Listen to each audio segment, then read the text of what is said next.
राधे राधे दोस्तों। यह लड्डू गोपाल की कहानी और उनकी एक भक्त की कहानी है जो निस्वार्थ भाव से अपने प्रभु की सेवा में लगी रहती है। अनजाने में ही सही, लेकिन वो कुछ ऐसा कर जाती है जो सिर्फ एक सच्चे भक्त ही कर सकता है। और फिर श्री कृष्ण के बाल स्वरूप लड्डू गोपाल की अपार कृपा उस पर बरसती है। एक समय की बात है, एक गांव में दो वृद्ध स्त्रियां रहती थीं। दोनों का इस जगत में कोई नहीं था। वो दोनों एक दूसरे का सहारा बनकर बड़े प्रेम भाव से रहती थीं। हालांकि धर्म से दोनों अलग अलग थीं, लेकिन विचार से एक थीं। उनमें से एक महिला हिंदू धर्म की थी और दूसरी जैन धर्म की। दोनों अपने अपने धर्म के हिसाब से प्रभु की आराधना किया करती थी। उनमें से हिंदू धर्म की महिला थी, उसने अपने घर के मंदिर में श्री कृष्ण के बाल स्वरूप लड्डू गोपाल को बड़े प्रेम भाव से विराजमान किया हुआ था। उन्हें प्रतिदिन एक बालक के भांति नहला धुलाकर सुंदर वस्त्र आभूषण आदि पहनाकर तैयार करती थी। वह उन्हें एक बालक के समान ही मानती थी, इसीलिए कहीं भी बाहर जाती उनके लिए फल खिलौने आदि चीजें लेकर आती और प्रेम पूर्वक उनको भोग लगाती। इसी तरह वे दोनों महिलाएं एक दूसरे के परस्पर सहयोग से अपना सुखमय जीवन व्यतीत कर रही थीं। वो दोनों जब पूजा पाठ एवं सभी कार्यों से मुक्त होकर तब बचा हुआ समय एक दूसरे के साथ सुख दुख बांटते हुए व्यतीत करती थीं। कुछ समय बीतने के बाद श्रावण मास में हिंदू महिला को तीर्थ यात्रा पर जाने का अवसर मिला। तब उसने अपने मित्र जैन धर्म की महिला से चलने को पूछा।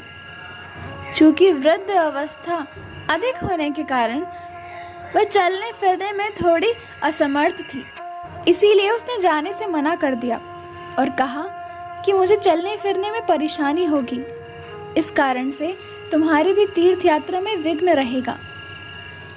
तब वह हिंदू धर्म की महिला उदास मन से तीर्थ यात्रा पर अकेले ही जाने के लिए तैयार हो गई और जाते वक्त उसने उस जैन महिला से कहा, सही मैं 1 महीने के लिए तीर्थ यात्रा पर जा रही हूँ। मेरे आराध्य श्री कृष्ण बाल स्वरूप लड्डू गोपाल का ध्यान रखना। उन्हें बिल्कुल एक बालक की तरह स्नेह देना। प्रतिदिन स्नान आदि कराकर सुंदर वस्त्र आभूषण पहनाकर भोग लगाना। उस जैन महिला ने सब बातें सुनी और बोली कि हाँ सखी, तुम चिंता मुक्त होकर तीर्थ यात्रा को जाओ। मैं तुम्हारे लड्डू गोपाल का भली भांति ध्यान रखूंगी। इतनी सब बातें बताकर वो महिला तीर्थ यात्रा को चली गई और जैन महिला ने सारा कार्यभार अपने सानिध्य में लिया और बड़े उत्साह और उमंग के साथ सुबह उठकर लड्डू गोपाल के स्नान की तैयारी में लग गई। उसके बाद जब वो उन्हें नहलाने लगी, तब उस महिला की नजर लड्डू गोपाल के पांव की तरफ पड़ी तो वो दंग रह गई, क्योंकि उनके पांव मुड़े हुए थे। उसे लगा कि उसकी वजह से उनके पांव टेढ़े हो गए हैं।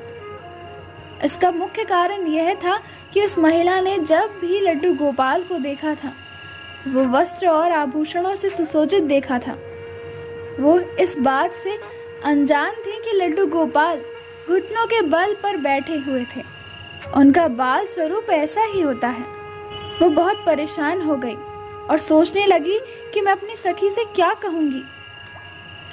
उसने इतने विश्वास के साथ मुझे ये जिम्मेदारी दे दी थी और मैंने लड्डू गोपाल की देखभाल सही नहीं की। यह सब सोचकर वो चिंता में बैठ गई कि उसे याद आया कि उसकी सखी ने कहा था कि लड्डू गोपाल सिर्फ एक प्रतिमा नहीं बल्कि जीवित होते हैं। बस फिर क्या था, उसने निश्चय किया कि दिन प्रतिदिन उनके पैर की मालिश करेगी और वे दिन में कई बार ऐसा किया करेगी। और जैसा कि श्री कृष्ण का स्वभाव है, वो है ही ऐसे, इतने कृपालु दया निधान।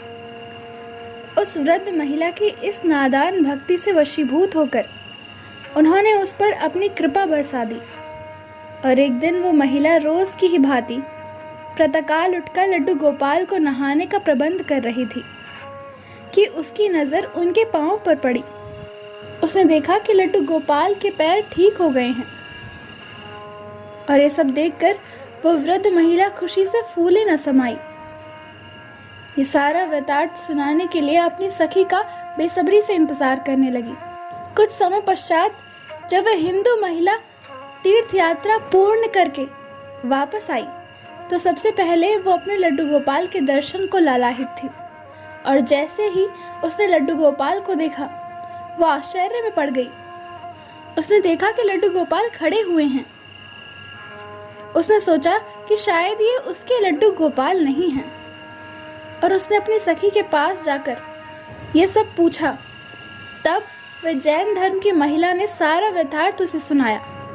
उसकी बात सुनकर हिंदू महिला समझ गई कि यह सारा खेल उस मुरलीधर कृष्ण कन्हैया का है, और दौड़ी दौड़ी लड्डू गोपाल के पास पहुंची और उसके चरणों में गिरकर बोली, हे मेरे कन्हैया, हे मुरलीधर, आपकी दया की तो कोई पराकाष्ठा नहीं है, आपकी कृपा का कोई अंत नहीं है। और फिर उस जैन धर्म की महिला से बोली कि हे सखी, तू धन्य है, तुझ पर श्री कृष्ण की ऐसी कृपा हुई है जो कोई कभी सोच नहीं सकता। तुझे नहीं पता है कि हमारे लड्डू गोपाल के पैर तो ऐसे ही होते हैं क्योंकि उनका ये बाल स्वरूप बैठा हुआ मुद्रा में होता है, लेकिन तेरी भक्ति ने उनके इस स्वरूप को बदल दिया, उनके पैर सीधे कर दिए।